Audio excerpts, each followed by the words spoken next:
but it is a battle we will win and win together. In these bleak times, I know our spirits will be lifted by the way we respond to this emergency as one. We will not let coronavirus define us. Instead, let our legacy of this pandemic be one where our choices reflected our hopes rather than our fears. Mr Speaker, this Government's #1 priority is to ensure that all parts of the United Kingdom are supported throughout this current crisis. It is evident how valuable the Union is to our collective ability to respond. I have regular engagement with the Scottish Government and I am confident that through continued collaboration we will beat COVID-19. Shelly-Ann Hart. Yes, thank you, Mr Speaker, and thank you to my honourable friend for his answer and for his thanks to all our NHS and key workers and all our communities and volunteer groups in Scotland and throughout our one nation for all the work that they are doing together to combat this virus. Does he agree that leaving the EU has provided many opportunities for Scotland, including becoming an independent coastal state with control over its own fishing waters? I do agree with my honourable friend. For the first time in 40 years, we have the chance to control who manages our own waters. Before we get to that stage, however, we have to address the current crisis, and in stakeholder discussions with the Scottish Seafood Association, the Scottish Salmon Producers Organisation and the Scottish Fishermen's Federation, I have been listening to their concerns on behalf of the Government and responding to how we as a UK Government can address their needs and concerns at this time. David Lind. Thank you very much indeed, Mr Speaker, and I very much associate myself with the Minister in terms of commending our public services and in particular our NHS staff in Scotland who are performing a job that is second to none, and they truly are heroes every day. I want to take the Minister back to the original question about steps to strengthen the Union. For 2.5 years, myself and the Honourable Gentleman from the City of Chester served on the Parliamentary Constituencies Amendment Bill Committee, fighting against this Government's attempt to reduce the number of seats in this House from 650 to 600. I welcome their screeching U-turn on that, but can the Minister tell me if there are any plans to guarantee 59 seats in Scotland going forward? The honourable gentleman will be aware that the statement that was made by the Minister from the Cabinet Office yesterday guarantees the seats across the United Kingdom will remain at 650, and I am sure your question has been heard by the Cabinet Office, and I am in regular discussion with the Minister, and we will be discussing that going forward. Robin Miller. Question number 2, Mr Speaker. Thank you, Mr Speaker, and I'd like just to start by endorsing the words and amplifying the words of my fellow Minister earlier. I have regular discussions with the Chancellor and all of my Cabinet colleagues on how government can help Scotland and the rest of the UK through these unprecedented challenges. And that includes the extra £1.9 billion in a cash boost for Scotland on top of that already announced in the budget, which will bring the COVID-19 funding to nearly £2.7 billion for Scotland. This is on top of a raft of UK-wide measures such as mortgage holidays and loan guarantees. Robin Miller. Thank you, Mr Speaker. I think the four nations approach which has been taken to this response to COVID-19 is really demonstrating again the strength of the Union. Would the Minister agree then that these bonds which run so deep, this relationship which is so strong, it can't be summarised simply in a division of responsibilities or a simple transfer of funds? Well, obviously, I absolutely would agree with that. I would add that the British economy is the 6th strongest economy in the world, and that's what's seeing us through these difficult times. But we're doing that. We're sending the funds to the devolved nations with complete respect for the devolution settlement. And I'm pleased that Scotland's two governments are working very well together on that. Mr Speaker, I'd also like to put on record my support and appreciation for the MOD and their military assistance, particularly at the weekend when from RAF Bryce Norton, a plane flew to Lerwick in Shetland, collected a man who needed to be put on a ventilator and took him to hospital in Aberdeen. I think it's a wonderful thing that we can all pull together in these difficult times. And I'm also grateful for the work of all those who are working tirelessly and selflessly to help all the emergency services. Thank you. Thank you, Mr Speaker. Quite rightly, our present time is gripped and all energies are focused towards meeting the challenge of the COVID-19 virus. But beyond that, of course, important and urgent actions need to be taken around climate. So for the United Kingdom to realise its world-leading ambition to be carbon neutral by 2050, can my right honourable friend outline what steps this government is taking to make sure every industry is playing its part, most notably the Scottish whisky sector. Well, thank you for that. And I think everyone in the House agrees with the climate challenge, particularly the Scotch whisky sector. We've announced in the budget £10 million for green funding for distilleries to help there. And also coming to Glasgow in November, COVID-19 willing, we will have COP26, which will be a showcase for Britain's commitment to climate change, but it will also be a wonderful opportunity for the world to come together when hopefully we've defeated this terrible virus. Thank you, Mr. Speaker. Can I associate myself with the comments of the Parliamentary Under Secretary of State and that of the Secretary of State? Myself and the Shadow Scottish Secretary, who isn't able to be here today, pass on our sincere thanks to all those frontline service workers, our food producers, our shop workers, who are facing unprecedented pressures to protect and look after the most vulnerable in society. And of course, to all those people who are staying at home and following both Scottish and UK Government advice, we thank them for staying at home because it really can save lives. The coronavirus has shown that local services have been decimated by the Scottish Government as they've passed on 4 times the austerities local councils and they have received themselves. Would you agree with me that any additional budget resourcing should be passed to Scottish local councils to help bolster already under pressure local services? Well, I do absolutely agree with him, but I must say, and we've given an extra £2.7 billion in funding for COVID-19 over and above the budget measures announced this year. And the budget measures this year brought, first of all, an extra £1.3 billion in the comprehensive spending review, then another £640 million followed on from that. And I think you're absolutely right. However, I have to stress that that is a matter for the Scottish Government under the devolved settlement. Lynn Thompson, just move it. Myself with the comments in support of our emergency service, but also I think we need to recognise the exceptional efforts being put in by our local government workforce as well. But in addition to that, I mean, obviously any additional funding to the Scottish Government is welcome, but in this current climate of unprecedented challenge, would the Secretary of State agree with me that more steps need to be taken, and would he continue to press Cabinet colleagues for additional support for self-employed workers and in case of moving forward with the argument for a universal basic income? The honourable gentleman makes a very good point. The self-employed and the freelancers are still waiting to hear of a package for them. We've been encouraging the Treasury to push forward with that, and I hope that that will come very soon. I know members of the Scottish Government have been doing the same. It's a cross-devolved administration's effort, but we do need to find a solution. It's a complicated problem because some self-employed, if you're a self-employed van driver, you're probably doing very well on deliveries at the moment, but there are other self-employed people who are really struggling and freelancers, and we need to recognise that it's got to be tailored to meet the people of those in need. Richard Holden. Speaker, question number 3. Thank you, Mr. Speaker. The UK Government is committed to an ambitious infrastructure improvement system across the United Kingdom, highlighted in the recent budget announcement to improve connectivity and level up all parts of the United Kingdom. I'd like to reassure my honourable friend that I have regular engagement with the Cabinet Secretary for Transport, Infrastructure and Connectivity in the Scottish Government on this and other matters. Richard Holden. Mr. Speaker, the A68 is the third major road link between the north of England and Scotland. It runs through many constituencies, including the Darlington, Sedgefield, Bishop Auckland, Hexham and Berwickshire, Roxburgh and Selkirk on the Scottish side, up to Midlothian. Given the importance of this road link and the fact that Transport for the North have recommended that it joins the major roads network, will the Minister raise the issue of the A68 with his colleagues at the DfT to help the North East and Scottish borders thrive after the coronavirus outbreak has completed?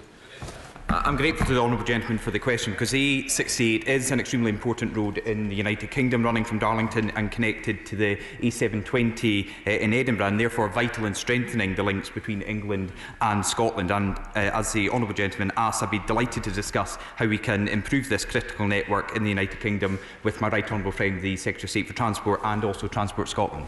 Gavin Newland. Thank you very much, Mr. Speaker. Cross-border connections are, of course, vitally important to both the North East of England and to Scotland. And I know the letter from the Chancellor to the aviation industry will have shocked and disappointed Newcastle Airport just as much as it did Scottish airports. Scottish Airlines and all vital aviation support services in and around Scottish airports. So can the Minister tell me what representation the Scottish Office has made to both the DFT and the Chancellor on the importance of support to this vital industry in Scotland? Clearly, the airline industry and airports across Scotland are crucial hubs, and we need to continue to have them operating as much as possible during these troubling and exceptional times. The Secretary of State and I regularly attend COBRA meetings which discuss a range of issues along with the Secretary of State for Transport, so this issue has been raised on a UK-wide issue, but also with Scotland's input at the heart of these discussions as well. Jack Merriton. Mr. Speaker. Mr. Speaker, Scottish exports to the rest of the UK increased in 2018 by 1.2 billion to 51.2 billion. The official Scottish Government figures show that more than 60% of all Scotland's trade is with England, Wales and Northern Ireland. And as a result, the UK continues to be Scotland's largest market for exports and accounting for 3 times the value of exports to other EU countries. Jack Merriton. Thank you, Mr. Speaker. I thank my right honourable friend for his response. When it comes to trade, would he agree with me that in these challenging times such as these, regions across the country, from my constituency in Stoke-on-Trent South all the way to the Scottish Highlands, are stronger and more secure, working together as a strong union? Mr. Speaker, he won't be surprised that I do agree with him. And I would re-emphasise I would re-emphasise the point that Scotland does more than 3 times the trade with England, Northern Ireland and Wales than it does with the other EU 27 countries. Stuart C. MacDonald. Number 5, please, Mr. Speaker. I'm committed to the constructive relationship with the First Minister of Scotland and with other Scottish Government ministers. However, now is not the time to be planning face-to-face meetings, but rather enhancing our virtual relationship and communications. The people of Scotland benefit most when Scotland's 2 governments work collaboratively, and that is absolutely essential in these current difficult times. Stuart C. MacDonald. Thank you, Mr. Speaker. Would the Secretary of State discuss with the First Minister and indeed the Foreign Secretary the plight of all our constituents who are trapped abroad and feeling really badly let down? For whatever reason, the Foreign and Commonwealth Office seems to be struggling really badly with this. So perhaps it is time for other government departments to help and get involved in ensuring that our constituents can come home. Thank you, Mr. Speaker. You raise a very important point. I think we've all had in our parliamentary inboxes cases of people who are trapped abroad. I had, I think, 5 or 6 cases from New Zealand and Australia only yesterday. I raised them with the Foreign Secretary. The Foreign Secretary did make a statement on it. We are hoping to bring people back, for instance, keeping some airline hubs open. The Prime Minister of Singapore has kindly agreed to keep Singapore open for that purpose. But the Foreign Office is coming up with a plan, and I would encourage all British nationals to register with the High Commission in those countries or the embassy, get the name on a register, and get on a list for when we're able to organise those flights. Patrick Grady. Mr. Speaker, on behalf of all of us in the Scottish National Party, I would associate our thoughts and comments with those of the Junior Minister and extending thanks to everybody who is helping us get through this crisis. Many of the people in the NHS, the care sector, the delivery drivers, the people stacking the supermarket shelves are European nationals, and it turns out that these are not low-skilled, poorly paid people. These are essential people who are helping us get through this crisis, and I hope the Secretary of State would reflect on that. There are also many people in Scotland who have come to our country to seek asylum and refuge, and many of those have medical expertise and other skills which could help their adopted communities through the coronavirus crisis. So will he discuss with the First Minister and the Home Secretary how and when the right to work can be granted to these asylum seekers who want to help make a difference to our society, not just through this crisis, but permanently? Well, I say to the honourable gentleman, this is a problem that the issue he raises, which is a UK-wide issue, would be fair to say. But at the moment, asylum seekers cannot normally work while their case is being considered. However, they can volunteer. NHS England announced a volunteering scheme yesterday. I hope the Scottish Government will also announce a volunteering scheme. Patrick Grady. Mr Secretary, for that answer, I hope anyone that is volunteering under these schemes, whether they're seeking asylum or not, are able to feel supported through it. Many asylum seekers are left destitute without recourse to public funds. So to be asking them to give of their time and labour without any recognition, I think, would not be desperately appropriate. On another matter, when he discusses with the First Minister, will he discuss the challenge being faced by many of our distilleries, particularly craft distilleries, who are keen to switch production from products that we all enjoy consuming to products that could help the health sector in terms of hand sanitizer and cleansing product? At the moment, many of these are being faced with duty payments in advance, which means they literally cannot give this stuff away. So can he speak urgently with the Treasury and the Scottish Government to see how we can help our distilleries rise to the challenge? Yes, and we have done, and the situation is they can register, but we want the HMRC to speed up the registration process so they can register, because once you are registered, the alcohol you use in hand sanitizers is no different to the tax treatment of the alcohol used in food production or many other chemicals, many other things, and that is it's unnatured alcohol and it is duty-free. Bob Blackman. Question number 6, Mr Speaker. Thank you, Mr Speaker. I regularly discuss with the ministerial team from the Department of Business, Energy and Industrial Strategy matters of importance to Scotland, including the significant level of support the UK Government provides to the oil and gas industry. I have been communicating, as I said earlier, with stakeholders across Scotland, one of whom was Oil and Gas UK. I spoke to them last week to ensure the industry are informed about the current arrangements and that we in Government understand the impact of these arrangements on the industry and can support them wherever possible. Bob Blackman. I thank my honourable friend for that answer. Clearly, the future for the oil and gas industry in the North Sea is of utmost importance to the UK economy and will have a long-standing view. What measures can my honourable friend introduce to ensure that the industry is protected and enhanced as we move towards a carbon-neutral future?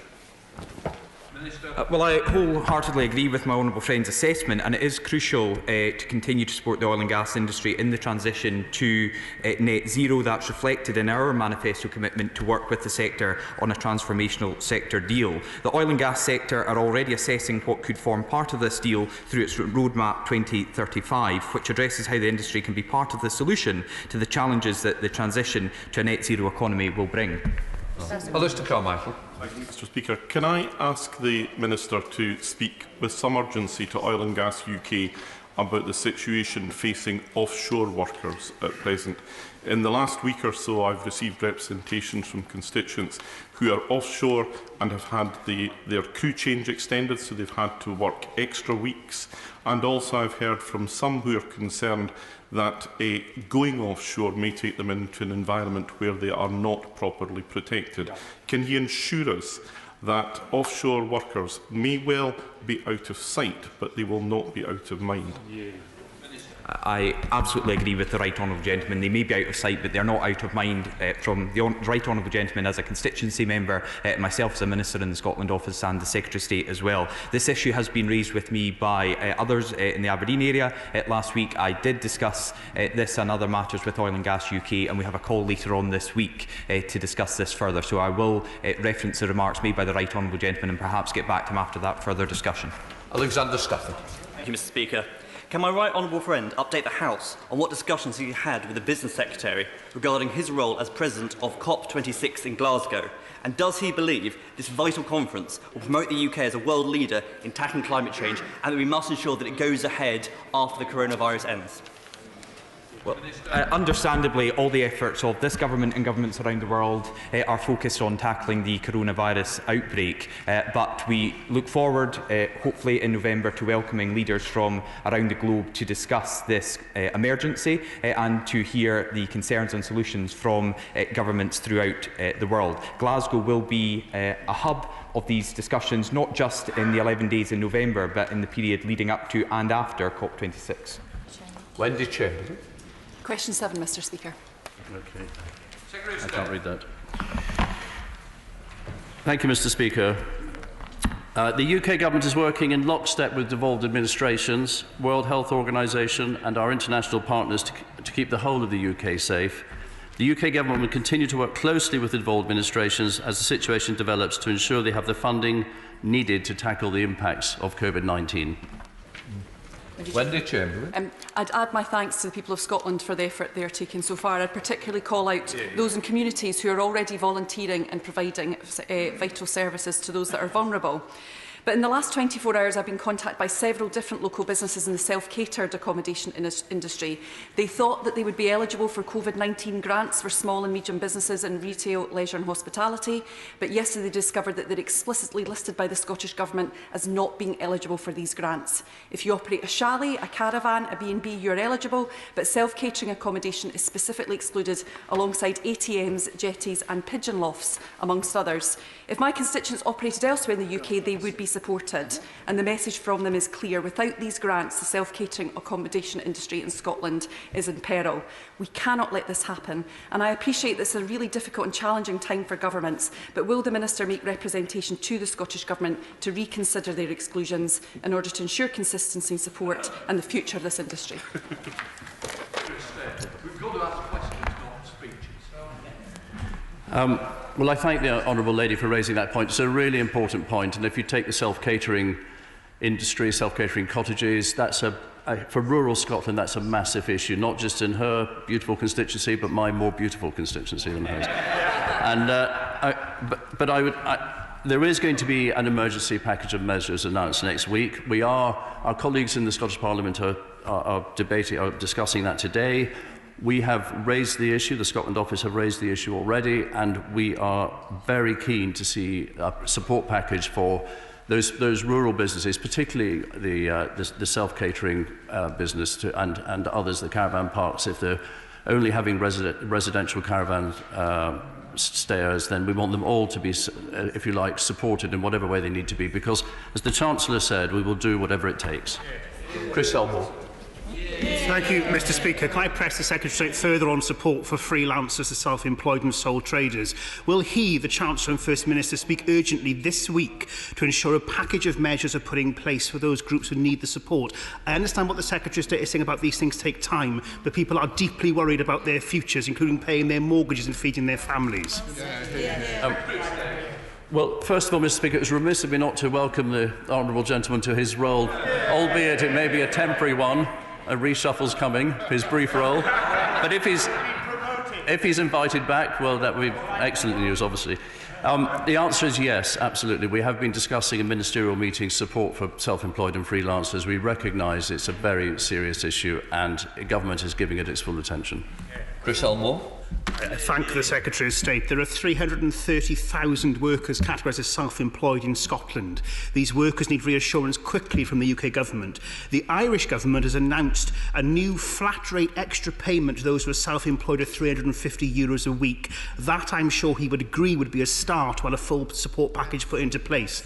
The reality is, Mr Speaker, while the self-employed in Scotland or anywhere else in the UK have no guarantees to protect their income, they will continue to work, putting themselves and others at risk. I urge the Secretary of State most sincerely to press the Chancellor to ensure a package is delivered and quickly. Well, as I said before, I know that the Chancellor has been looking at many schemes, not just across the European Union and around the world, and it is absolutely about timing, and I would hope the Treasury will be making an announcement very soon on this. David Dewey. Mr Speaker, can I associate myself with the remarks of my right honourable friend and others, recognising the health, the emergency services and public services in general, but also add the volunteers and community groups that are active in Banff and Buchan and elsewhere in Scotland and around the United Kingdom. Can also welcome my right honourable friend's confirmation that the Scottish Government will receive at least £2.7 billion in new funding from announcements made by the Chancellor in the budgets and announcements since then to support people and businesses through the current crisis. And can I ask him what discussions he's had with the Scottish Government to use that funding to support the rural and coastal economy in Scotland, particularly businesses in the food supply chain? Yes, thank you, Mr Speaker. You're absolutely right. The rural economy in Scotland desperately needs support, and the money that will flow from the strength of the British economy, from that huge £330 billion of loans, guaranteed loans for businesses, for the £2.7 billion of extra funding that comes through the Barnett consequentials, and also, now that my right honourable friend, the Prime Minister, is here, as you mentioned, agriculture, only last week, the convergence funding that he rectified in discussions with me when he first came into office, the £160 million, the first tranche of that was paid to farmers in Scotland only last week. So we are right behind the rural economy in Scotland. This government will do what it takes to support the economy and get us through this. Nick Russell. Mr Speaker, will my right honourable friend, the Prime Minister, and the whole House join me in paying tribute to the former MP for Watford, Tristan Garrell-Jones, who passed away yesterday? Sorry, I'm asking. Sorry, I'll hold it off. Thank you. Apologies.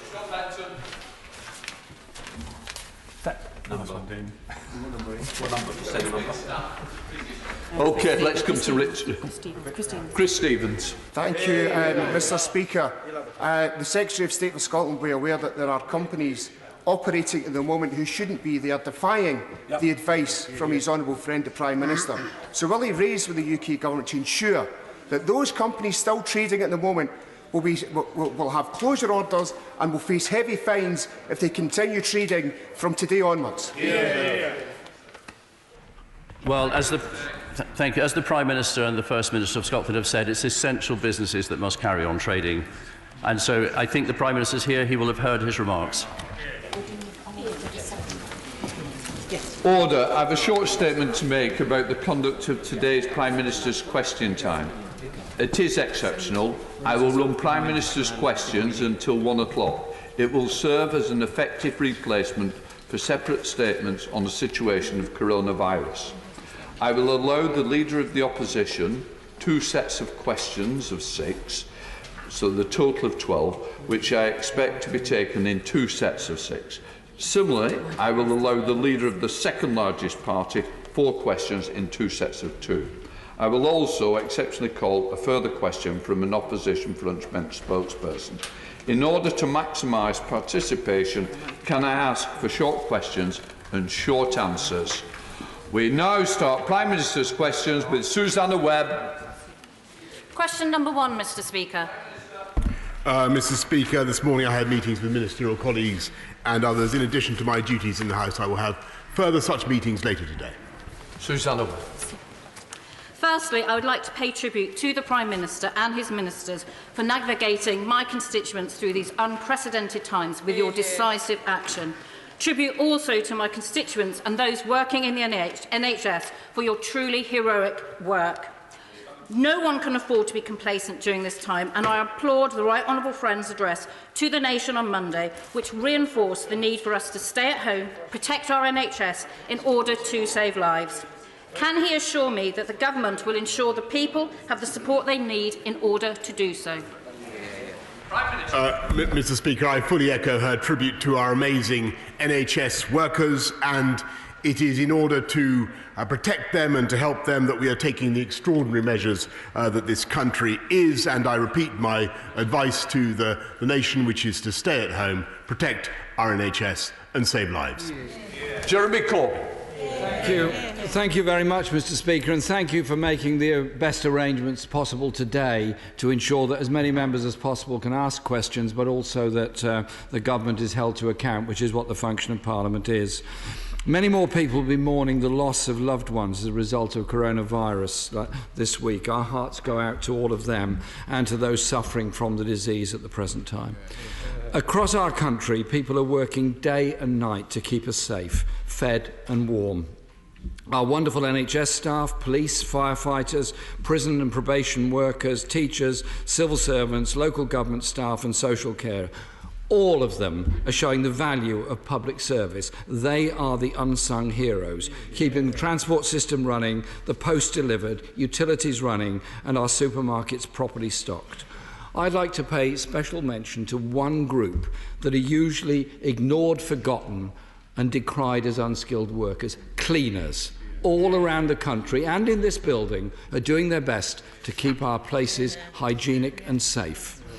Over the past few weeks, I've asked the Prime Minister many times What action is being taken to ensure testing is being prioritised? And I've received assurances that everything that could was being done. Yet, Mr. Speaker, a leaked email shows it was just 3 days ago that the Prime Minister wrote to UK research institutes to ask for help, saying there was no testing machines available to buy. Why wasn't this done weeks ago, if not months ago, when the government was first warned about the threat of a global pandemic, and what action is now being taken to get testing machines? Mr. Speaker, perhaps I could begin by pointing out that this is the Right Honourable Gentleman's last Prime Minister's questions, and it would be appropriate, I think, for me to pay tribute to him for his service to party and indeed to the country over the last 4 years in a very difficult job.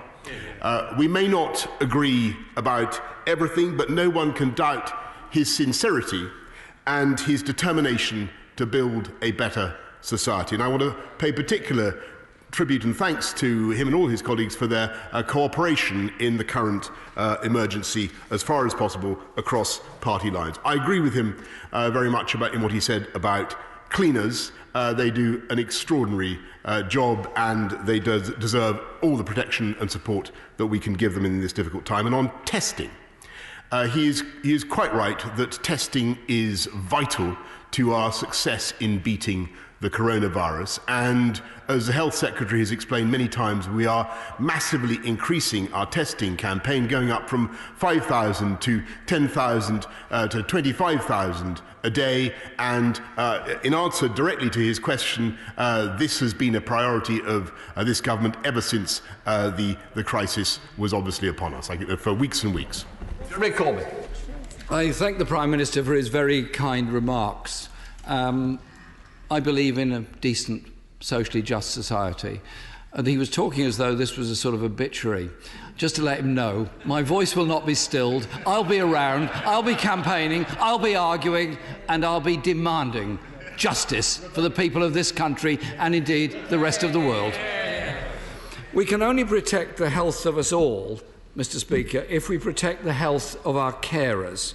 Yet the charity Sue Ryder, who provide care to people with neurological conditions, have said that their workforce is depleting daily as they have no access to tests. When will all the social care staff have access to regular testing? They are very, very important and obviously very, very vulnerable in this crisis. He's entirely right. I don't want to repeat what I've just said, except to say that social care staff, in common with NHS staff and indeed other public sector workers, need to be tested as fast as possible. And the answer to his question is we will do it as fast as possible. Jeremy Corbyn. Obviously, if they have to self-isolate because they suspect they have the disease and can't get a test, then their work is lost for a week. And obviously those that need the care and support don't get it at that time. There are reports that care homes workers are being turned away from supermarkets in relation to priority shopping, not being allowed to buy more than certain items that they desperately need to feed their residents. What is the Prime Minister's plan for making sure that care workers can get the vital food and supplies they need for the people that they're caring for? Well, Mr. Speaker, as he can and the House can imagine, we've been in regular contact with all the retailers, all the supermarket chains. I had a conversation with all of them a couple of days ago, and they were absolutely determined to ensure that key workers do get time in supermarkets. If there is a particular problem, I will raise it with them again. Jeremy Corbyn. I hope the Prime Minister will, because care workers are on the front line looking after the most vulnerable people within our society, and keeping our care homes safe and well should be and must be an absolute priority. The Prime Minister has been saying for quite a long time that NHS staff will get the equipment they need, yet the Healthcare Supply Association, just get that, has been forced to use Twitter to ask DIY shops to donate protective equipment to NHS staff. This is an appalling situation. When will NHS staff, social care staff and community nurses and all other staff relating to healthcare get the PPE equipment they absolutely, desperately need. Well, Mr. Speaker, I can tell him, and he's absolutely right to raise this issue. I know this has been a concern, and we had a long meeting on it this morning, but I'm assured that not only are the stocks there now, the Army is now distributing the supplies to all the NHS staff, all the hospitals that need it, and in the last 24 hours, they have distributed 7.5 million pieces of equipment.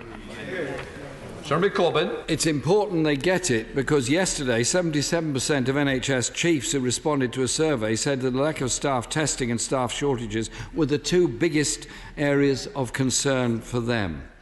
Last week, the Prime Minister stood in this chamber at the dispatch box and said that he would, and I quote, protect private renters from eviction. He absolutely said that. Yet, some renters will be getting eviction notices as early as next week. The Prime Minister appears to have gone back on his word. So will he now finally absolutely ban evictions for 6 months in line with the renewal period of the emergency legislation which is going through its parliamentary process at the moment? He raises a very important point about the need to protect renters, which is why I answered in the way I did last week. We've actually gone further now, as he knows, by lifting up the local housing allowance to the 30th percentile of median rents, which will be very important for many people on low incomes across the country. But we are also, as he knows, making sure that no-fault evictions are no longer legal, and that is part of the bill. Well, unfortunately, this isn't what the reality is on the ground, as many of my colleagues will point out. We are getting constituents in touch with us who are being threatened with eviction now because they are in rent arrears, because they cannot work because of the shutdown over coronavirus. Can we just be absolutely clear, and will the Prime Minister make sure it's legislated that nobody can be evicted during this first 6-month period of this emergency from the private rented sector? I'm going to continue my questions shortly, Mr. Speaker, in the second part of this session. But I just want to ask this question to the Prime Minister. Many British people abroad feel a bit abandoned by their government, with many fast running out of medicines, with the host countries in lockdown, flights being cancelled, accommodation cancelled, and insurance either about to expire or not covering the much needed costs until they're able to return home. These British citizens have a right to turn to their own government for help, and hour-long delays on phone calls are not acceptable. They feel abandoned. Can the Prime Minister, as the Foreign Secretary was asked to do yesterday, update the House on what his government is doing to bring people home and provide the emergency costs for the medical needs that many British residents abroad actually have at the present time? Mr. Speaker, he can take it that we are certainly doing everything we can to bring back British nationals, British citizens from abroad. A huge operation is going on now to repatriate them, as he will have heard both from the Health Secretary and indeed the Foreign Secretary, where we are protecting renters in spite of what he says. We are doing everything we can to protect our fantastic NHS. We are putting, as a society now, we are doing and as a country, we are doing a quite extraordinary thing, which is for the first time in our history, to get through this crisis, we are putting our arms as a country around every single worker, every single employee in this country. And it is a quite unprecedented step, and he will be hearing more. And I know there are concerns about the self-employed, but he will be hearing more in the next couple of days from my right honourable friend, the Chancellor. I can tell him that, and I think he said something the other day about this, how this country would come through this experience changed for the better. And there he and I completely agree. And we will get this country through this crisis with these exceptional steps. And I can tell him that we will do absolutely everything that it takes. We will do whatever it takes to get our country through it together. We will beat it together. But the most important advice I can give him as he retires to his I'm delighted to hear he's not retiring. And I think that'll be warmly welcomed by his successor. The most important thing we can all do is stay at home to protect our NHS and to save many thousands of lives. Bradley. Mr. Speaker, can I thank my right honourable friend for his leadership and his Cabinet's leadership at this incredibly difficult time, and for the package of measures already announced that will support millions of people and protect them from financial hardship. The government's advice is clear, as he's just said: stay home, support the NHS, protect lives. Can you help more people to make the right decision by giving an absolute assurance to the 5,000 self-employed people in Mansfield that he is seriously considering measures he might take to be able to help them to do that? Well, I thank my honourable friend very much for raising that, and he's entirely right. I know that thought, as the right honourable gentleman, leader of the opposition, has just said, that's uppermost in people's minds. We've produced a quite incredible package to support the businesses and the workforce of this country. We do need to ensure that we protect the self-employed as well, and he'll be hearing more about that in the next couple of days. Yeah. Ian Blackford. Thank you, Mr. Speaker. And I must say, in response to the questions from the Leader of the Opposition, we all need to do what we can to bring all our people home, and it needs to happen now. Mr. Speaker, the Prime Minister said that the UK is putting its arms round all our workers. I hope that will become the case, because as of today, it's not. This morning, the Resolution Foundation estimated that 1 in 3 people in self-employment, a total of 1.7 million workers, are now at risk of losing their income. In Scotland, that means that 320,000 self-employed people are deeply concerned about the jobs and the families they support. Last Friday, the self-employed were promised by the Prime Minister and by his Chancellor that help was coming. Only yesterday, the Chief Secretary to the Treasury told them, "We have not forgotten you. Help is coming." These are the same promises that have now been made for weeks, and yet they and we are still waiting. Can the Prime Minister now explain why a package for the support for the self-employed wasn't put in place before we announced the lockdown? Well, Mr. Speaker, as he will understand, we've done a huge amount already to strengthen the safety net for everybody in this country, not just those currently in employment, as I say, with a package so that they get 80% of their earnings up to £2,500 per month. This country has never done anything on that scale before. And we've increased universal credit by £1,000 a year, as he knows. We've deferred income tax self-assessments for the self-employed until July. We're deferring VAT until the next quarter, as he knows. There is access to government-financed loans, but there are particular complexities about the self-employed which do need to be addressed. They are not all in the same position, and all I can say is that we are working as fast as we possibly can to get the appropriate package of support for everybody in this country, and that is what we're going to do, and we will get through it together. Blackford. Mr. Speaker, the Prime Minister knows that we want to work with him on this, but there is frustration because we've gone into lockdown and workers are without income. This is an emergency. The truth is that the health and economic costs of this virus are deepening by the day. People deserve strong leadership, financial support, and they deserve straight answers. As we stand here, these people are losing their incomes. Telling them to wait another day simply isn't good enough. In Norway and Denmark, wage support schemes have already been extended to cover the incomes of the self-employed. In Germany, there's a €50 billion programme to ensure the self-employed don't go bankrupt. In Ireland, the self-employed are eligible for a special pandemic payment of €350 a week. The Scottish Government has written to the Chancellor asking him to expand the jobs retention scheme he announced last week to include the self-employed.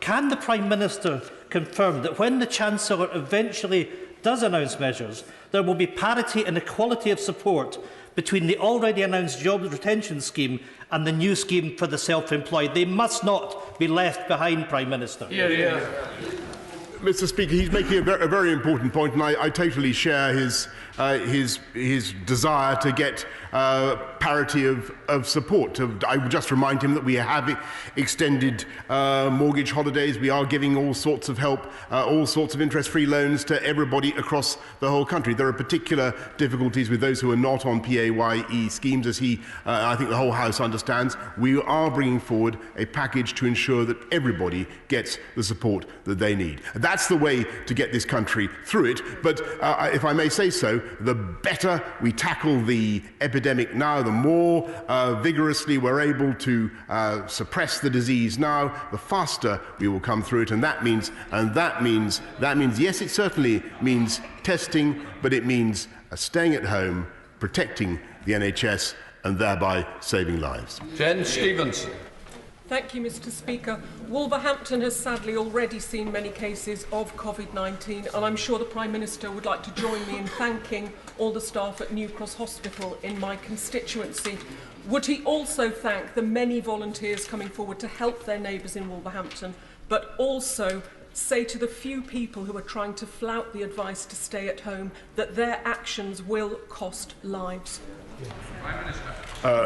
Mr. Speaker, I would indeed like to thank all the staff at New Cross Hospital in Wolverhampton for everything that they're doing. I thank everybody in the NHS across the whole country. And just since yesterday, when we asked for volunteers to come forward, we've seen a huge number of people, 170,000 people, asking to volunteer to do whatever they can to support, and tens of thousands of doctors and nurses coming back to our fantastic NHS. And I pay tribute to every one of them. Some of them, I may say, Mr. Speaker, in this House of Commons.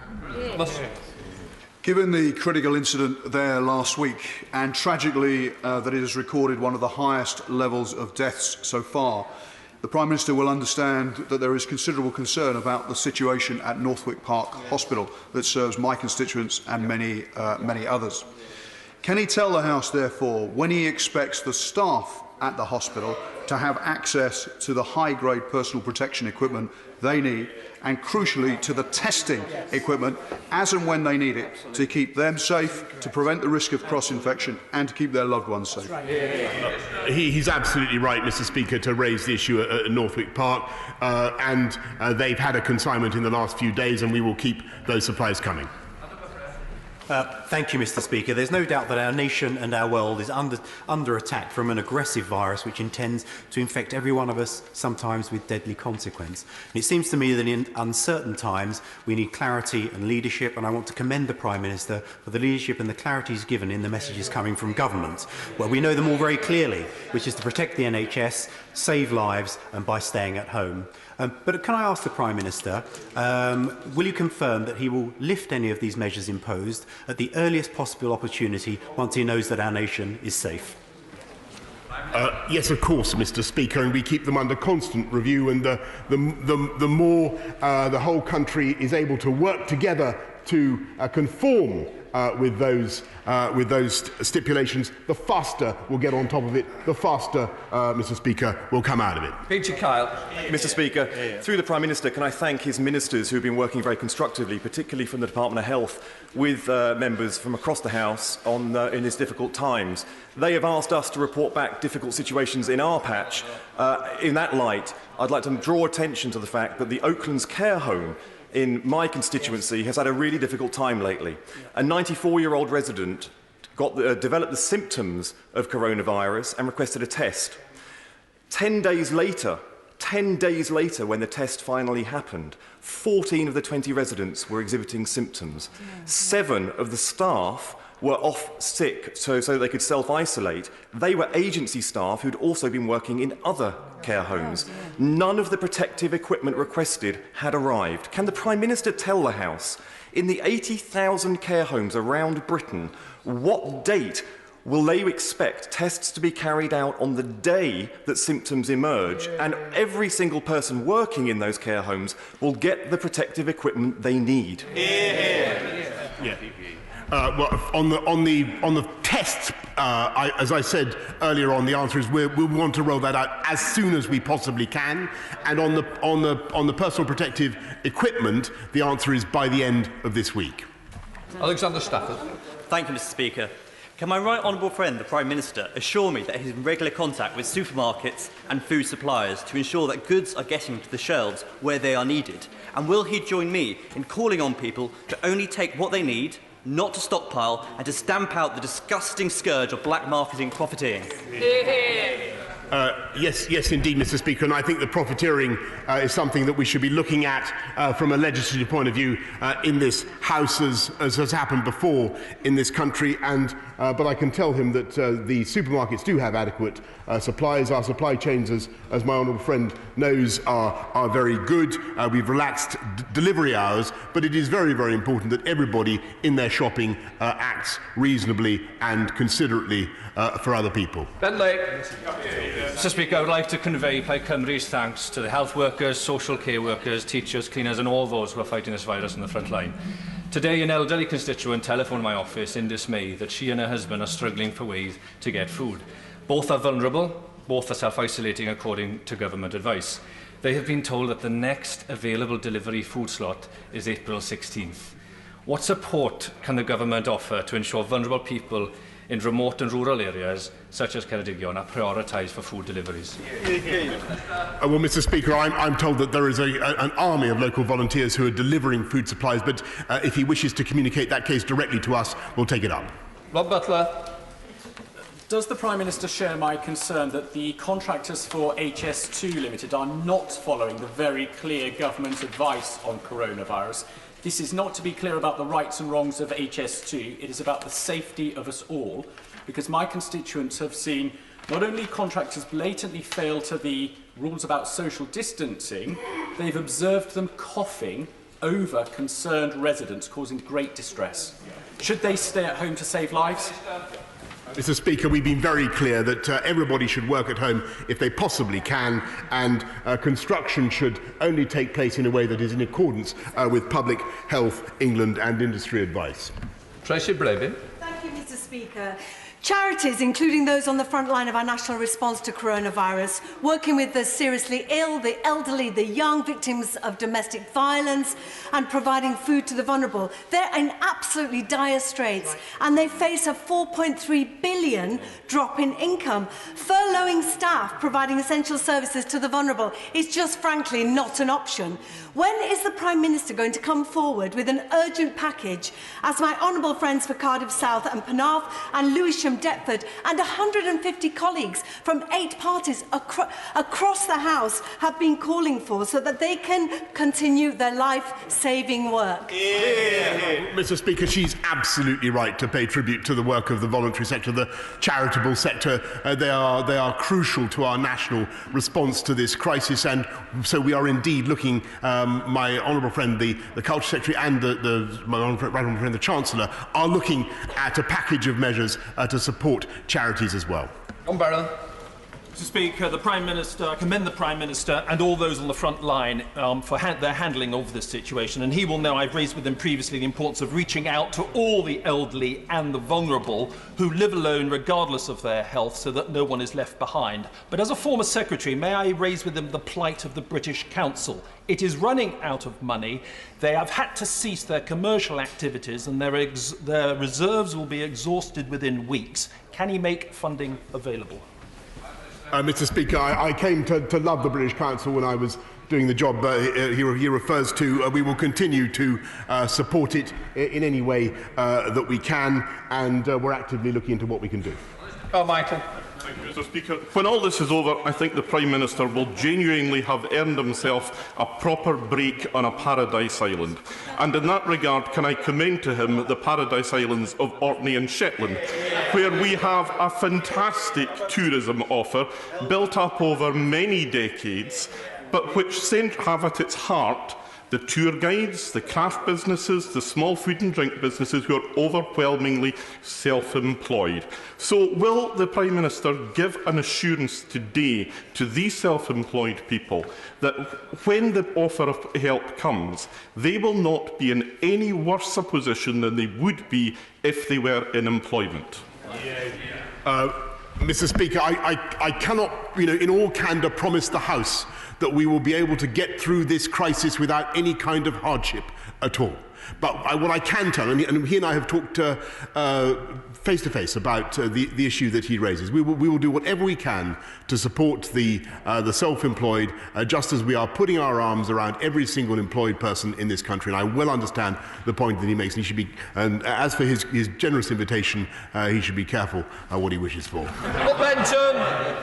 Thank you, Mr. Speaker. May I join colleagues from across this House in congratulating and thanking the Prime Minister for his strong leadership at this current time, which has provided a great reassurance for my constituents in Blackpool South. Will the Prime Minister continue to work with the voluntary sector and charity groups to ensure that vulnerable people continue to get the support they need from this government during this challenging time? Yes, indeed, Mr. Speaker, and that's why we've given, in the first instance, another £500 million to councils to look after the poorest and most vulnerable members of society, and I thank him for his support. Chris Stevens. Thank you, Mr. Speaker. The Prime Minister will have heard my question to the Secretary of State for Scotland. There are companies defying his advice, which is guided for public health and to save lives. So can he tell the House, and for those watching, what the consequences are of businesses who are still operating who shouldn't be today? Mr. Speaker, where businesses are blatantly ignoring the instructions of the government, then they will face the consequences that have been well advertised, Mr. Speaker. Jeremy Hunt.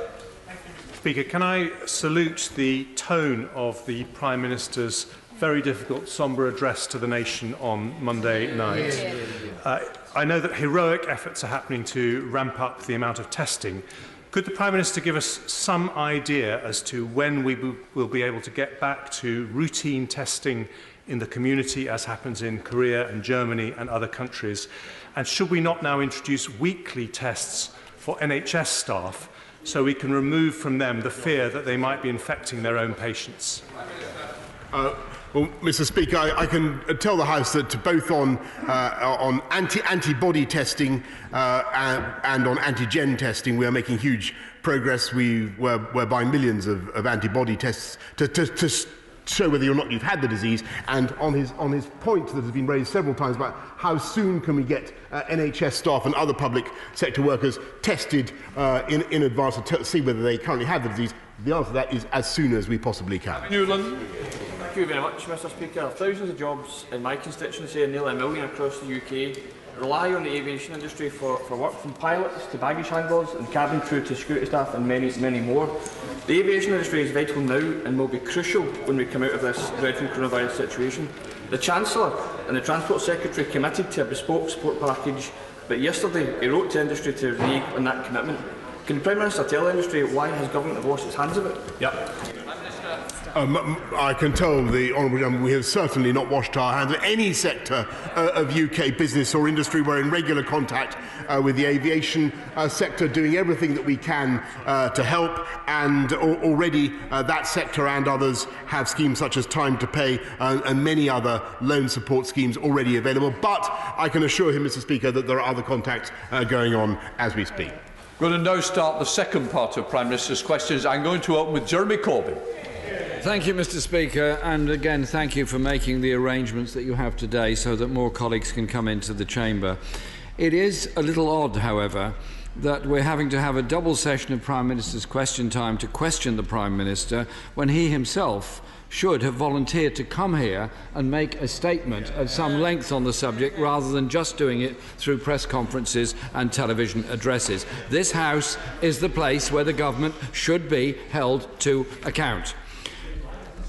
Construction sites, Mr. Speaker, are still operating, still working on non-emergency work, despite the new rules. The Chancellor of the Duchy of Lancaster said yesterday that sites will continue to stay open.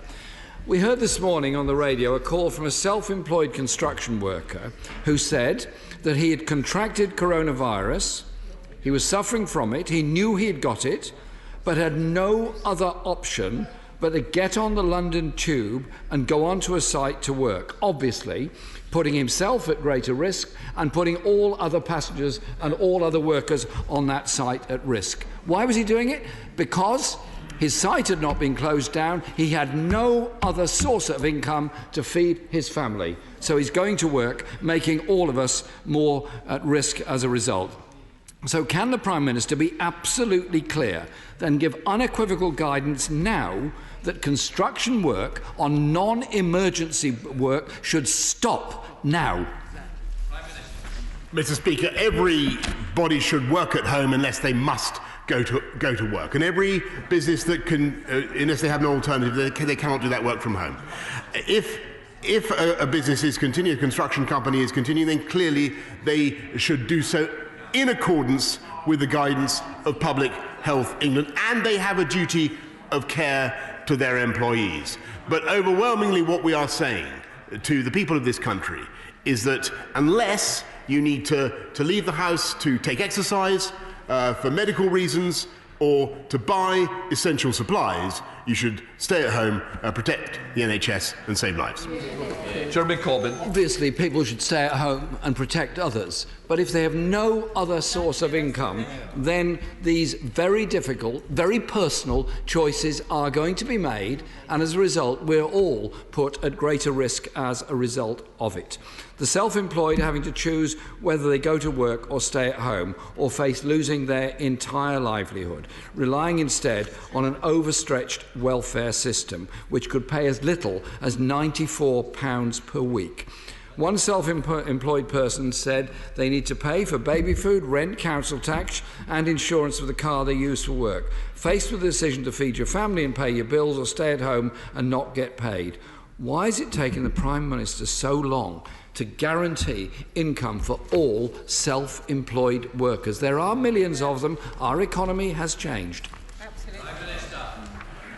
Well, Mr. Speaker, we are making absolutely clear to everybody in this country that they should stay at home and save lives. But when it comes to the self-employed and the particular pressures that he raises, I think I've now said several times already in this chamber in answer to other honourable members that we are shortly bringing forward a package, and I think that he would recognise that the steps that the government has taken to provide support for workers, for employees in this country are quite exceptional and unprecedented, and they were warmly welcomed, I may say, by the trades unions themselves.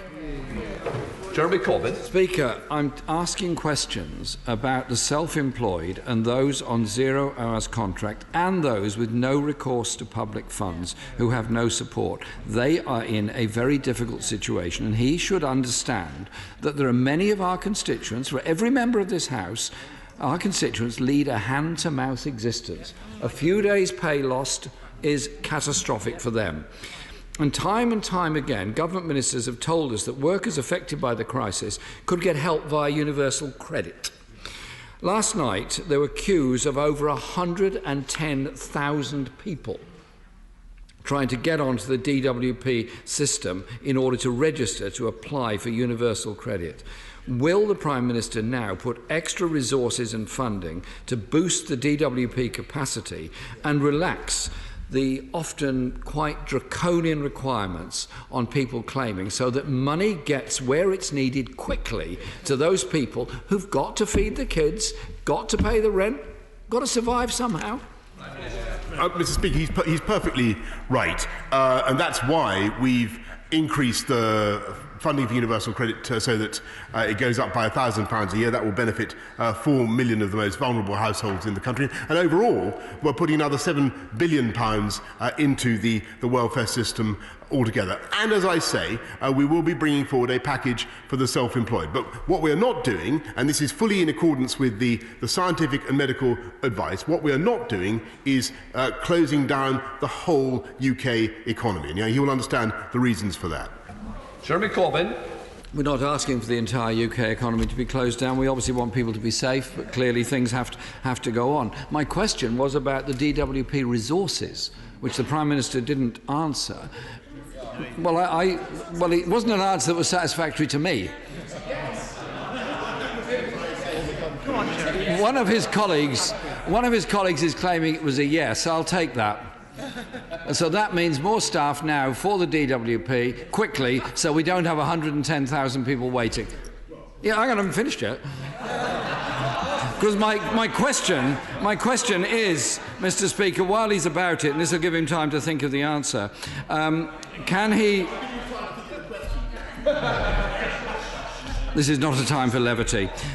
The statutory sick pay level of £94.25 a week, which the Health Secretary admitted he couldn't live on, and despite promising he would ensure workers get the support they need, we've still not seen action on that. So unless we increase statutory sick pay and give protection and access to benefits for those on 0 hours contracts, then the dangers that we're all aware of people going into work or trying to work when they shouldn't is going to continue. We do need very urgent action on this.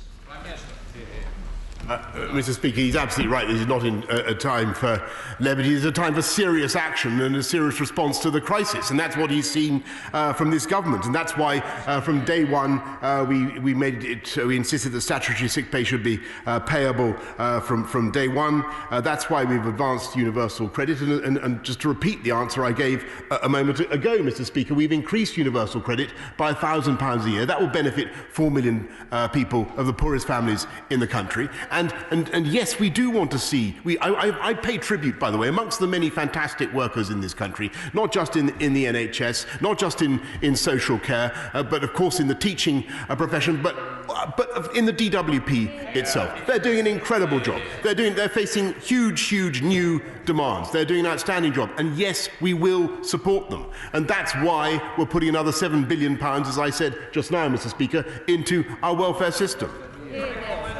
I don't want to appear totally negative, Mr. Speaker, but it would be better if the whole place had been better staffed in the first place. But I'll take it for what the Prime Minister said, that there's going to be an increase in DWP staff in order that people can access universal credit more quickly.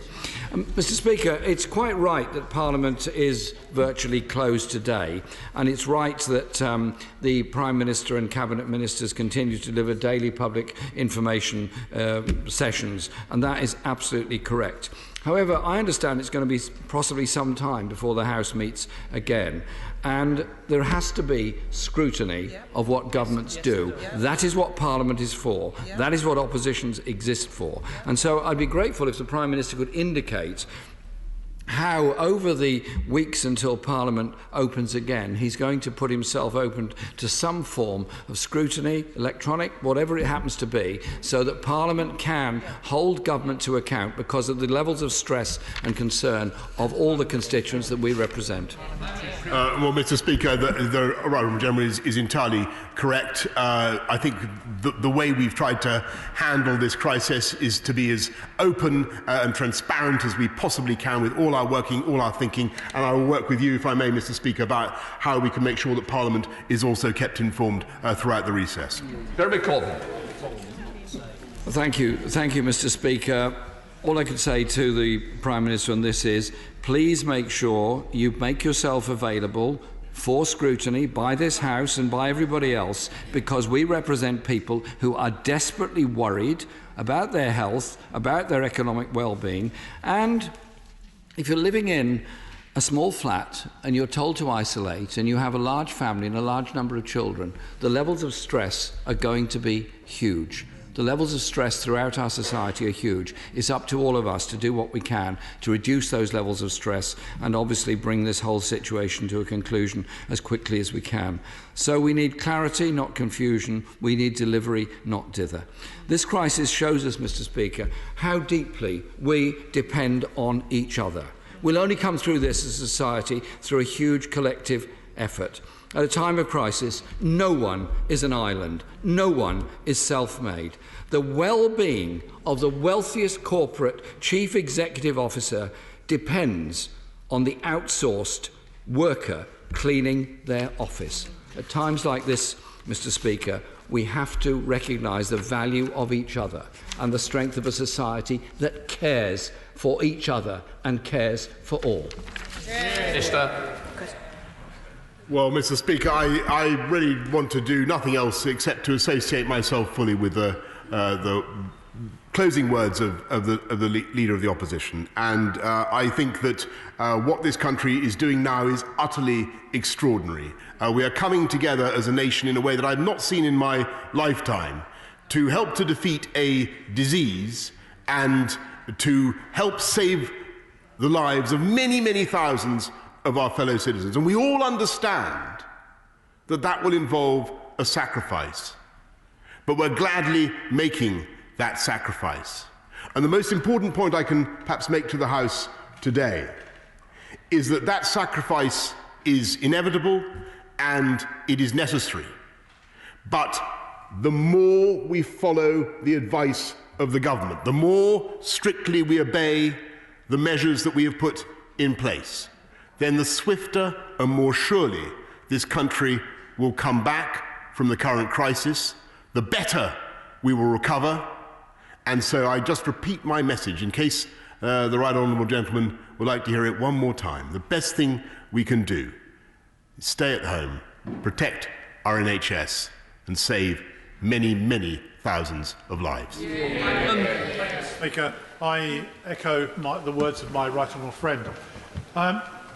The current position on London transport is that the services have been severely curtailed. In fact, the journeys from his constituency into central London now are every 15 minutes as opposed to every 5 minutes. The result of that is huge packed trains with people who potentially are infecting other people. Clearly, some of those people are being selfish. What advice does my right honourable friend have for his successor as Mayor of London in resolving this particular problem on London transport? Well, Mr. Speaker, the Mayor of London, I can assure him, I understand very well the job that the current mayor is doing, and my own view is that we should be able to run a better tube system at the moment. We should be able to get more tubes on the line. But we will do whatever we can. We will do whatever we. I do not wish in any way to cast aspersions on what is going on at TfL at the moment, because it is an outstanding organisation. What we will do is give the Mayor every support and help that we can to help him through what seem to me to be his present logistical difficulties. In Blackford. Thank you, Mr. Speaker. As of Monday, over 3,300 inquiries have been made in Scotland about NHS staff seeking to return to work in order to help us defeat the coronavirus. These people, and all those already working tirelessly within our NHS, are our heroes. Every last one of them, from consultants to cleaners, from carers to nurses, from drivers to maintenance workers, from GPs to paramedics, they are performing vital work to save the lives of others. When this crisis is over, we in this House will need to find some way to honour those amazing heroes. But there is one way that the public can honour and support our NHS staff now, and that is by staying at home. Staying at home and adhering to social distancing will save lives, protect our health and social care services, and begin to flatten the curve. We can avoid unnecessary deaths, but only if we all act together. Does the Prime Minister agree with me that we owe it to everyone in our NHS and to those willing to return for non-essential workers to stay at home? Can I congratulate the right honourable gentleman for the splendid way in which he expressed himself just now, and I think that message deserves to be heard loud and clear across the whole UK. Ian Blackford. Well, can I thank the Prime Minister for what he has just said? Many members in this House will have had constituents contacting in recent days around evictions. Will the Prime Minister join me in praising Scotland's Community Secretary, Aileen Campbell, who has announced the Scottish Government's intention to use the emergency powers granted by the coronavirus bill to protect people from losing their homes? The Scottish Government's plan to impose a 6-month ban on evictions from private and social rented accommodation are as welcome as they are necessary. And will the Prime Minister also join me in sending a message out from this House that in times like this, we need a truly loving and compassionate society. No one, Mr. Speaker, should be facing the threat of evictions at a time of national emergency. Will the Prime Minister send out that message today? Yes, indeed, Mr. Speaker. I want to repeat what we're doing and the sense and the thrust of it. It's not just supporting LHA, putting £1 billion more back into supporting the rented sector through local housing allowance, but also stopping no-fault evictions. Now, the differences between 3 months and 6 months, what I can tell the Right Honourable Gentleman is we will certainly keep that protection under review. Thank you, Mr. Speaker. I'd like to thank Broxbourne Borough Council, particularly the leader and the Chief Executive and all its staff for the brilliant work they're doing, coordinating aid and support across my borough. Fantastic people working with a range of heroes. Prime Minister, there is an army of black cab drivers in and around London, itching to get involved like the Spitfires in 1940. Prime Minister, can we find a way, if we need to get doctors and nurses safely across London, to use these black cab drivers, not on the meter, but perhaps on a contracted basis? Mr. Speaker, my honourable friend makes a superb point, and indeed that has already been raised in our considerations. The black cab drivers are a fantastic service. They're an unsung service, and I believe that they can certainly rise to this challenge. Hilary Benn. Much indeed, Mr. Speaker. We've already heard about the huge increase in applications for universal credit, and whatever measures the Chancellor comes forward with to help the self-employed will take time to implement. What is the government's plan to help people with no job and no income and no savings in circumstances where they don't have any money at all to buy food? What will the government do to make sure that no family goes hungry? Hear, hear. Well, we've already increased universal credit, but what we are doing immediately, Mr. Speaker, to help get cash to the poorest and neediest is to give an immediate grant of 500 million to local councils, and there will be more to come. Morning, I've been talking to the Solent LEP about the future plans for Waterlooville, my constituency. They are already planning for our recovery after this pandemic. Would the Prime Minister agree with me that this is the opportunity to plan for the future, make sure that we can rebuild a strong economy and become more community-minded than ever before? I do believe that this country will emerge better and stronger from this experience, and I can certainly tell my honourable friend that a great deal of thought is being given now to the lessons we need to learn from this crisis and how we can turn them to the advantage of the British people in the future.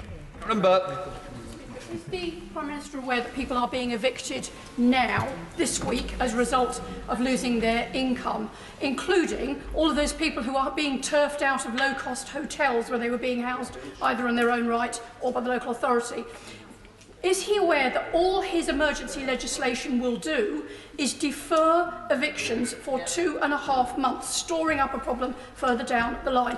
Can he tell us now what he is going to do to fulfil his government's commitment in full that nobody will lose their home as a result of this crisis? Mr. Speaker, she's totally right to raise. Of course, the bill comes into force, I believe, later today, or as soon as their lordships have finished with it. But as I said in answer to the leader of the SNP, we will keep the 3 month. It is 3 months, not 2.5 months. The 3 month period under review. Neil Parish.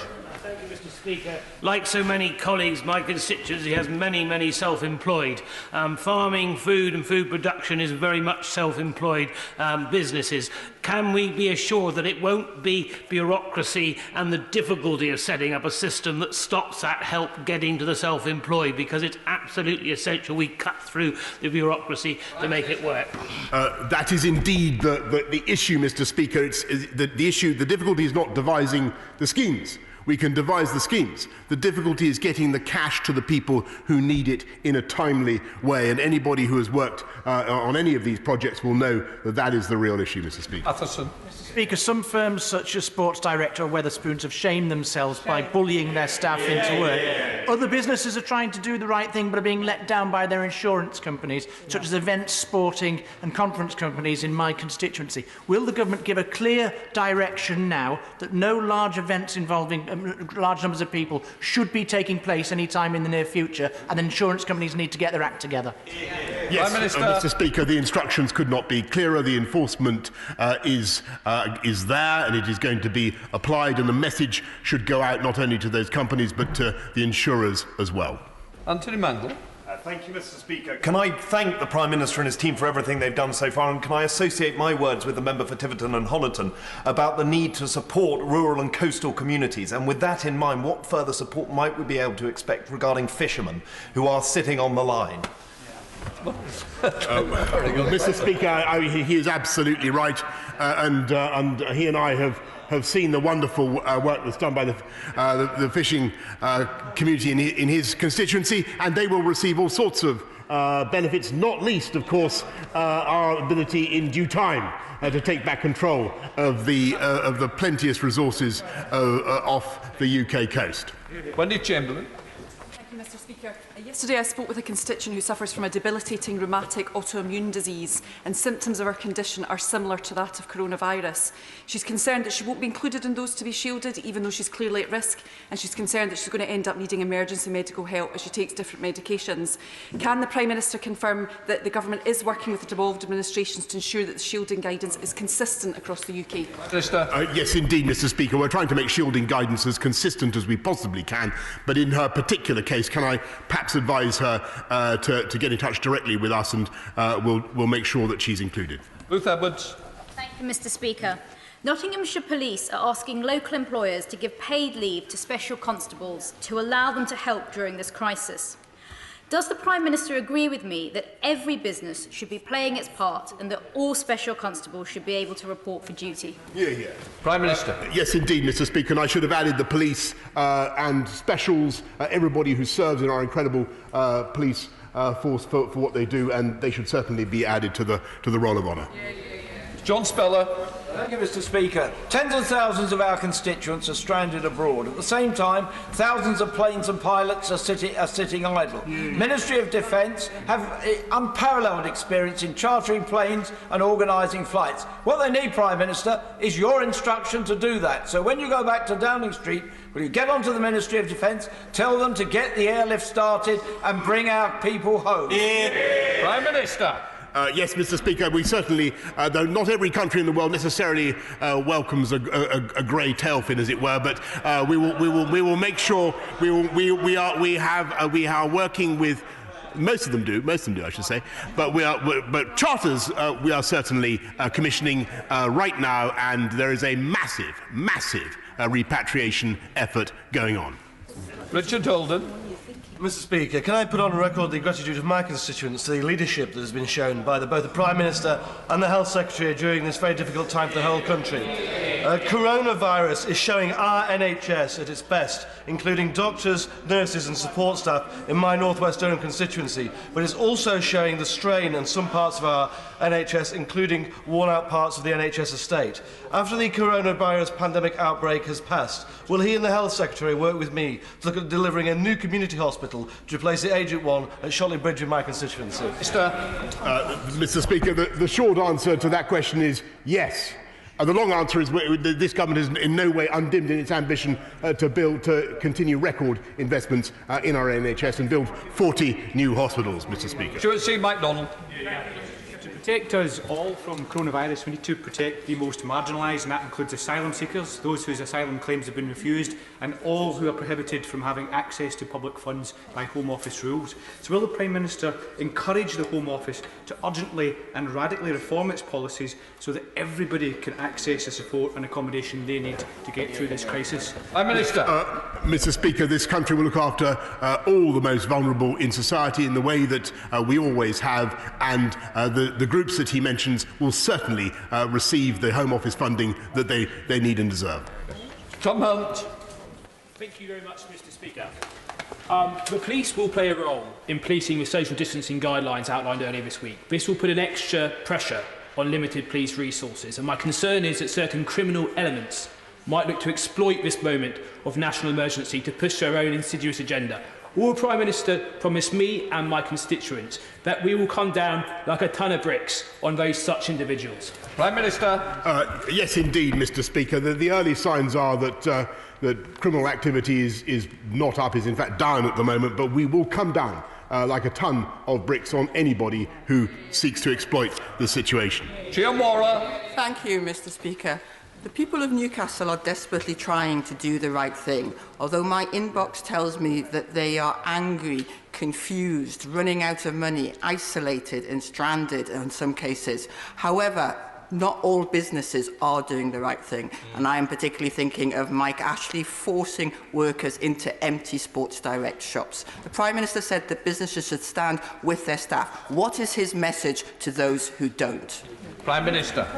Mr. Speaker, the advice to the gentleman, the instructions to the gentleman in question, and indeed every business, is to follow what the government has said, to obey the rules, or to expect the consequences. And that is the best way to look after not just their employees, but their businesses as well. Craig Williams. Can I welcome the Prime Minister's approach with devolution? Wales has two governments, and his mature and the Welsh Government's approach has meant we've delivered fast legislation and efficient help. But any divergence on policy or communication causes anxiety for my constituents. The Secretary of State for Health announced volunteering. Sadly, Welsh volunteers can't take place in that scheme, although we're cross-border. Will he get on the phone to the Welsh Government and say, let's work together? Yes, Mr. Speaker, I must say that in general, the four nations of our United Kingdom have been working very, very well together, but we will get on to the Welsh Government this afternoon on the issue that he addresses. Kerry McCarthy. Thank you, Mr. Speaker. In Bristol, we're desperately trying to replace free school meals for children with home provision and other provision, but there's been real problems with the supply chain. How can we make sure that those providing those meals, including Andy Street at Feeding Bristol, I really want to pay tribute to, can get hold of the food that they need so that kids can get good, healthy food while they're at home? Prime Minister. Yes, Mr. Speaker, I thank her. She's given me an opportunity to say once again that it is our schools, our teachers, everybody who works in the schools who are dealing with an incredibly difficult situation, looking after the pupils of key workers, helping to keep our country going at a very difficult time, and the administration of free school meals, supporting kids who need free school meals, is an absolute top priority of ours. We are working at the moment on a voucher scheme. Right.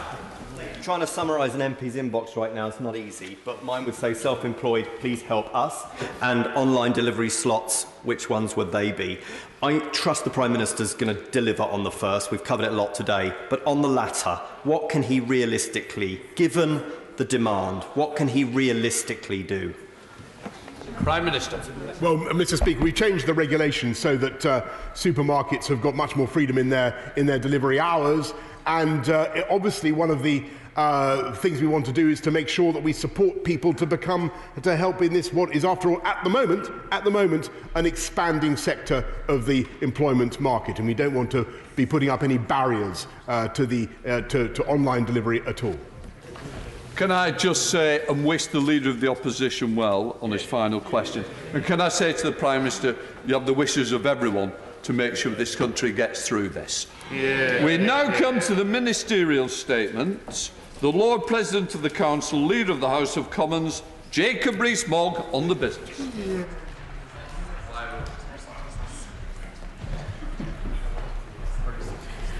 Mr. Speaker, the business for the week commencing the 20th of April will include Monday the 20th of April, the House will not be sitting. Tuesday the 21st of April, second reading of the Immigration and Social Security Coordination EU Withdrawal Bill.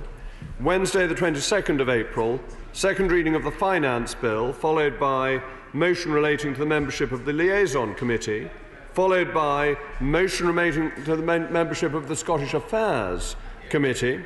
Thursday the 23rd of April, debate on a motion on errors in payments made to victims of the Equitable Life scandal, followed by debate on a motion on human rights in Kashmir. The subjects for these debates were determined by the Backbench Business Committee. Friday the 24th of April, private members' bills. The provisional business for the week commencing the 27th of April will include Monday, the 27th of April, consideration in committee of the Finance Bill, day 1. Tuesday, the 28th of April, continuation of consideration in committee of the Finance Bill, day 2. Wednesday, the 29th of April, Opposition Day, 8th allotted day, there will be a debate on a motion in the name of the Scottish National Party. Thursday, the 30th of April, business to be determined by the Backbench Business Committee. Friday, the 1st of May, the House will not be sitting. Honourable and right honourable members will appreciate that I am announcing business as if this were business as usual.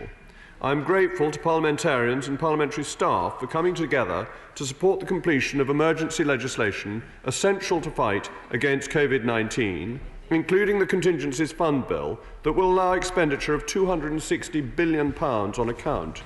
Once the Coronavirus Bill and the Contingencies Fund Bill receive royal assent, and subject to the House's agreement, Parliament will rise for the Easter recess later today. It is obviously important that Parliament is able to sit after the recess.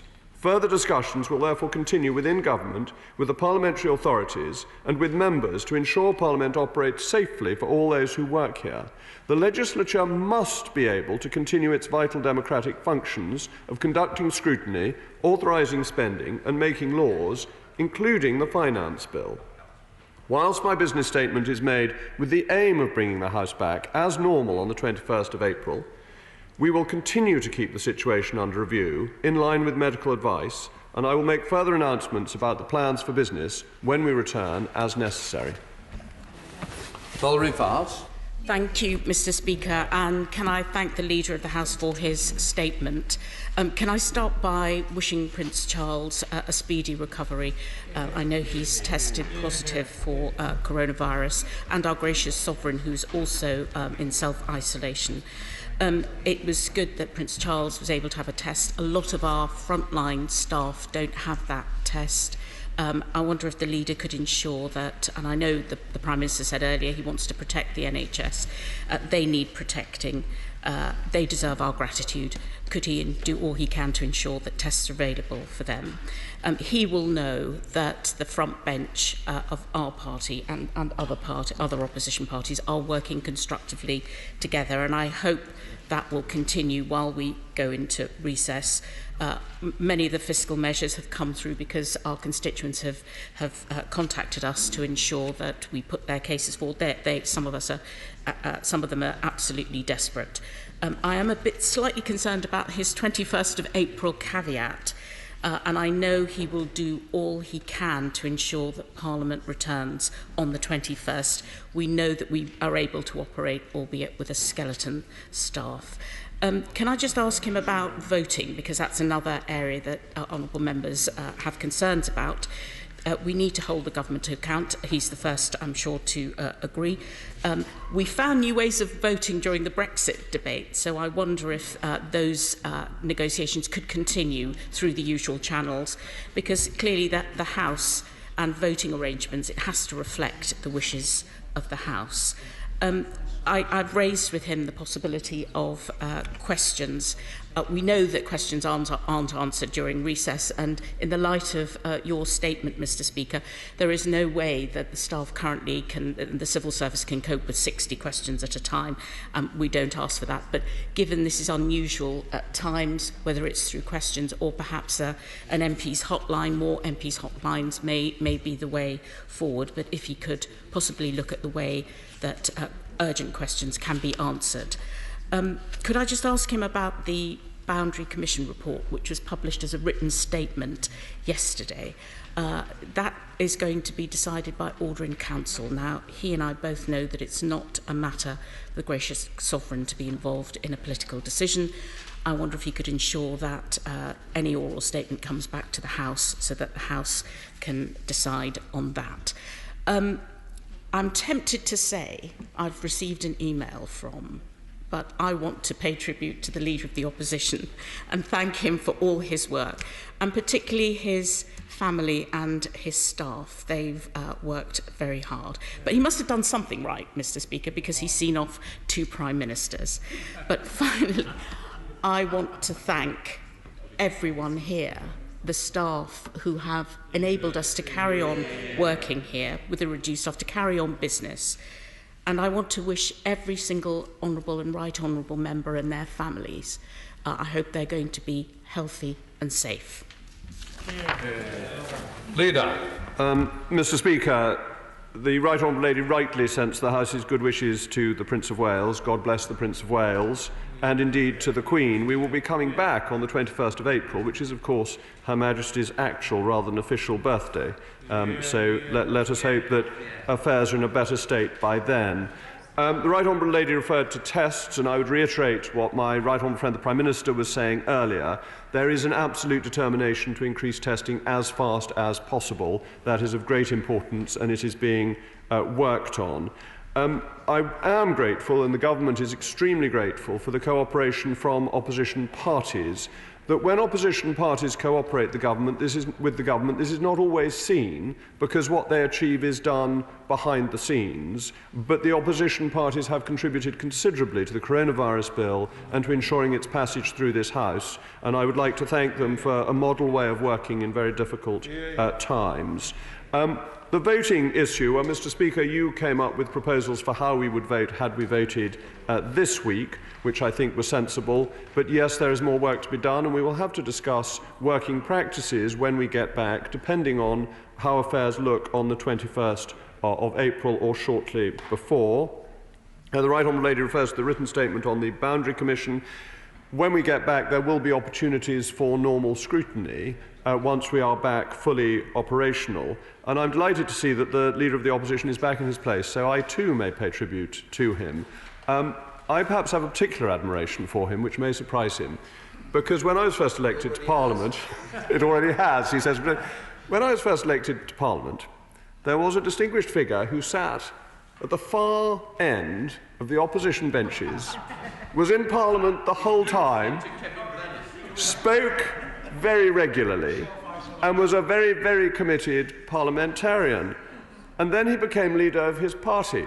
As a new MP, I sat on the far side of my own benches, observing affairs. And though I do not have the level of ambition of the honourable gentleman, I too ended up on the front benches. So it seems that those corners are good ones to sit in. But there is a principled point behind this, if I may add, Mr. Speaker, that those of us who sit in those far reaches of the House are often very independent-minded and have a great commitment to public service, which the Right Honourable Gentleman unquestionably has, and strong principles about how we think this country may be better governed. It is no surprise to anybody that the principles held by the Right Honourable Gentleman and by me are different, but they are both committed to ensuring the good government of this country.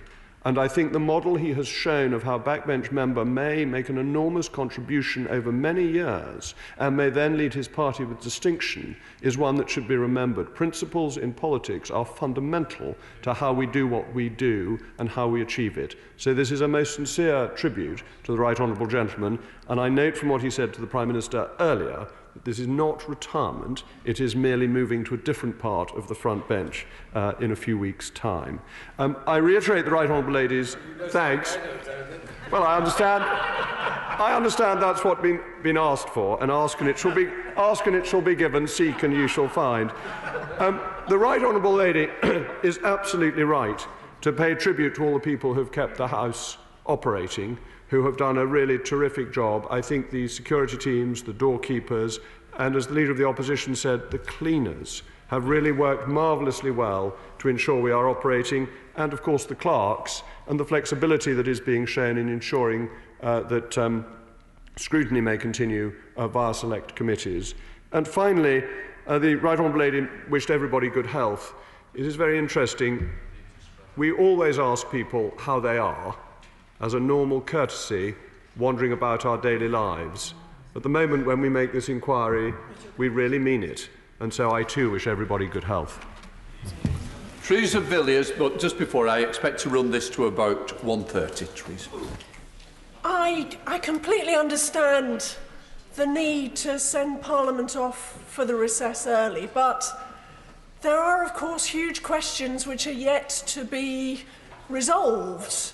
Whether it's ensuring that all NHS and social care workers have access to the highest quality PPE consistent with international standards, the massive increase in testing that we need and we've been promised, And of course the fact that I have constituents, and many others do, stranded around the world, including in places like Peru. So can I urge the Leader of the House to make sure that the government lives up to all of its promises on all of those matters, to keep our NHS and social care workers safe, and to bring home those who are stranded abroad at this very difficult time?